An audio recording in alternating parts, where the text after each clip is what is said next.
একটি কথা জানেন, প্রবাদে আছে, যেটি হাদিসের কথা, ইন্নামাল আমালু বিল খাওয়াতিম, যার শেষ ভালো তার সব ভালো। জি, দিনের ক্ষেত্রে, দুনিয়ারও ক্ষেত্রে, সব ক্ষেত্রেই, কিন্তু শুধু ধর্মীয় ক্ষেত্রে নয়। নবী সাল্লাল্লাহু আলাইহি ওয়াসাল্লাম বলেছেন তার হাদিস শরীফে, ইন্নামাল আমালু বিল খাওয়াতিম, সত্যিকারের গুরুত্বপূর্ণ আমল, যার ওপর সমস্ত জীবনের আমল কর্ম নির্ভরশীল, সেটা হচ্ছে খাওয়াতিম, খাতেমা, সমাপ্তি। শেষ সময়টা আপনার কেমন, শেষ আমলটি কেমন।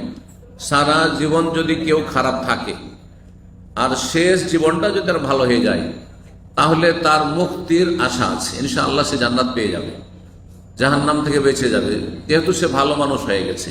কিন্তু সারা জীবনটা যদি ভালো থেকে থাকে প্রথম দিকে, আর শেষ জীবনটা যদি খুব খারাপ হয়ে যায়, শিরক করে চলে গেল, বড় শিরক, কুফরি করে চলে নাস্তিক হয়ে গেল, জাদু টোনার আশ্রয় নিল, গণক জ্যোতিষীর আশ্রয় নিল, ঈমান ইসলাম ভঙ্গ করলো, বেদিন বেনামাজি হয়ে গেল, বিভিন্ন পাপে জড়িয়ে গেল, পয়সার ফিতনায় হারাম খেয়ে চলে গেল, সারা জীবন হালাল খেয়েছে, শেষ জীবনে সুদ ঘুষ বেমানি আত্মসাৎ।